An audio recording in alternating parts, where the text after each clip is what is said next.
2-second timer, press the shutter button, take a step back, as much of a step back as I can, and let the camera do its work.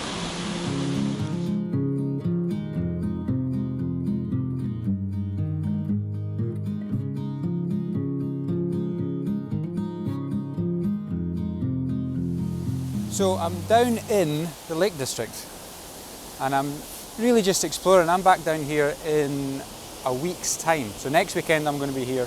Going to have a wee bit more time to do a bit of photography and filming.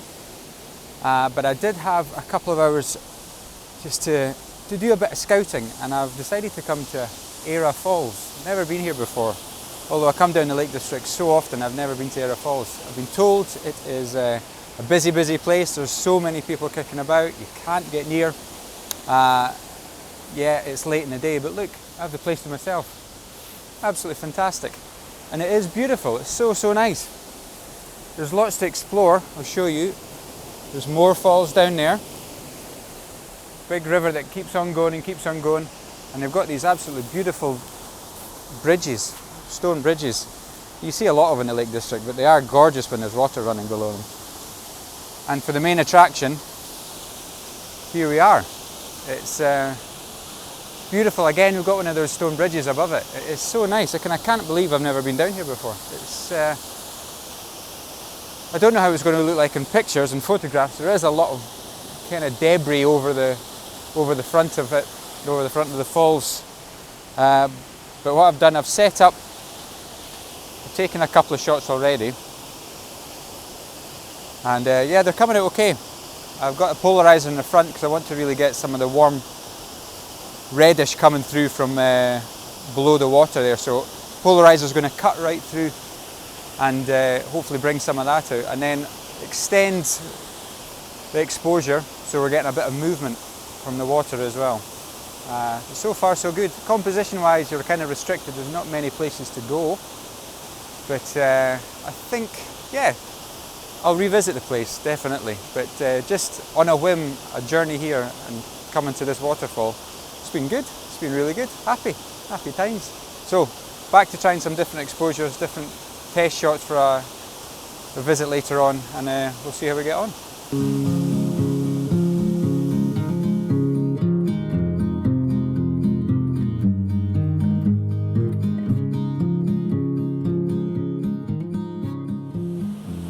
Still at Aira Falls. On the way back to the car, that bridge I was talking about just before, I was trying to think how best to get that, and everyone stays at the top where you can see the beautiful Aira Falls, the huge thunderous falls coming down. But on the way back I noticed there's a ledge. So I've done a bit of scrambling, a bit of quite deep river hopping. Didn't get wet, so far so good. But I found myself here, looking up at the bridge with a second waterfall that's falling underneath it. And this is me set up here, kind of precarious, and it is slippy. I think this is nice. It's a wee bit different than the usual shots that people take, because no one's going to be willing to scramble over all that. Actually used the tripod as a feeling stick and a balance stick. Did the job. So I've got a good. There's not an awful lot of options for our composition here, because left, right, forward, you're going to be in the water. So I've set up in the only kind of stable ground I could find, perched on rock face, and I'm going to try and get a bit of movement in the water. Not too much, because it's quite. I don't want it too soft. So I'm going to really open it up. There's not an awful lot of depth, so I can go for a shallow depth of field. I've got a polarizer on because there's an awful lot of reflection of the wet rocks, so I just want to kind of cut that out. And I'll probably put an soft grad. I'm going to go for a soft grad filter, yeah, just ever so slightly, because the foreground's quite dark with the wet rocks, and obviously the upper half of the picture is going to be quite bright with the sky coming down. Okay, so let's have a wee go and see how it turns out. Carried out a couple of test shots varying exposure times, and the long exposure work is working the best. It's just a bit messy, there's just too much going on to have the water messy as well. I really want something smooth cutting through from the bridge right down, and obviously having a long exposure is achieving that. So right now I'll walk you through my settings. Soft grad at the front, polarizer to take the glare off the rocks as I said, and we're sitting at ISO 50, f-stop 11, and it's 13 seconds for one exposure. But I'm bracketing as well because there's a lot of information in the dynamic range going on. As you know, if you've seen videos of mine in the past, I do a lot of bracketing just to get the information if required. Sometimes I'll get onto Lightroom and just don't use any of it. It's not needed. But it's always, since I'm here, might as well try and get as much information in the shot as possible. And that way, bracketing is the one way to do it. Lens 1740 on the Canon 5D Mark II, and I've got a 2-second timer. I've got the L bracket on, and unfortunately getting the cable released into the camera with the L bracket on, if you've not shifted it and moved it apart, you can't actually get the cable in, which is a bit of a nuisance. But 2-second timer, press the shutter buttons, take a step back, as much of a step back as I can, and let the camera do its work. So here we go, let's have a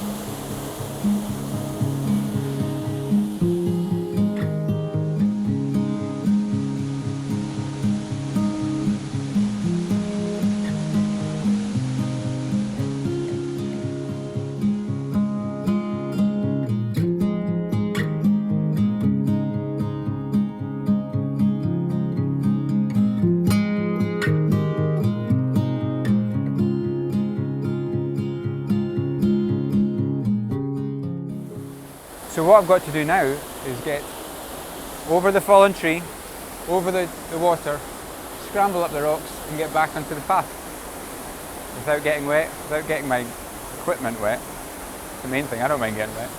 Yeah, fingers crossed I make it.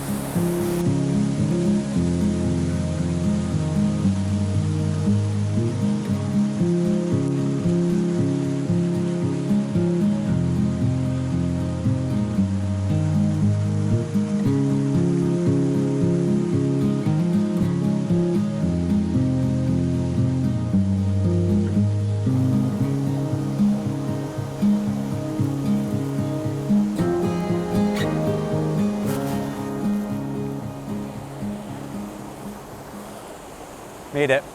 Didn't get wet, didn't slip. Tell you, the child in me loves scrambling over rocks, jumping over rivers, climbing over tree logs. Love it.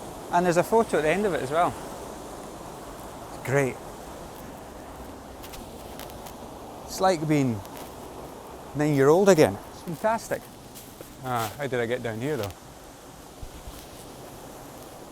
Thoroughly enjoyed that. I'm not even bothered if there's no picture at the end of it. If the photo was still, you've got to explore.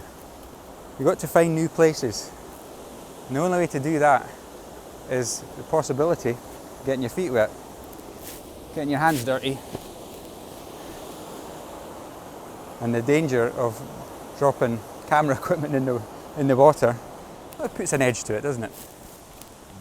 Made it to the path.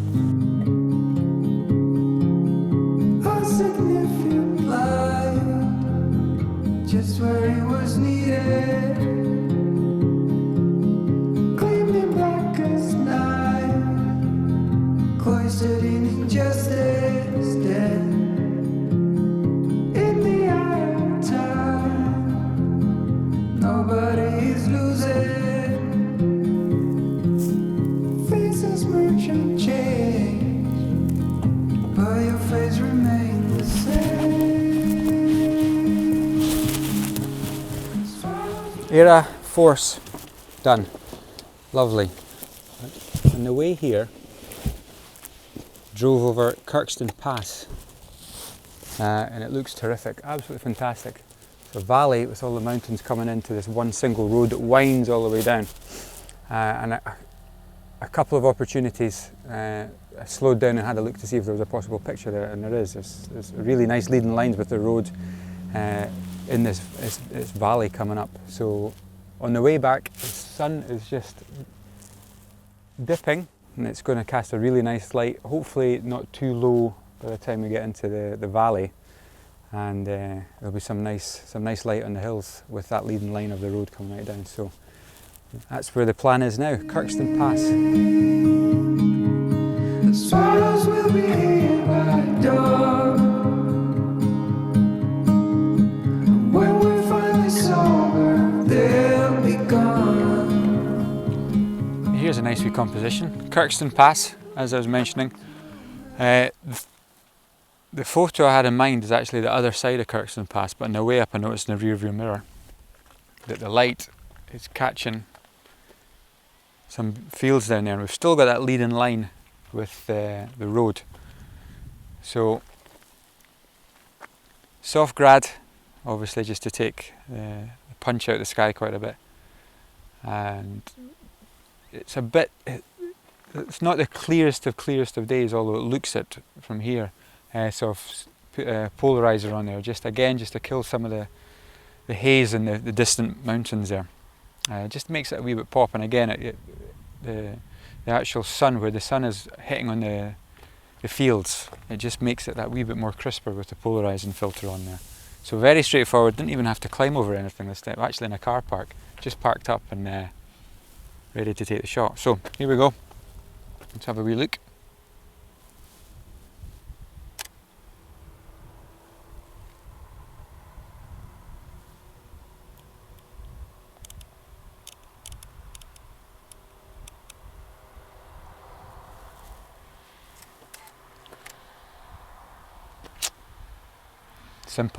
Simple and nice. It lends itself so well to it.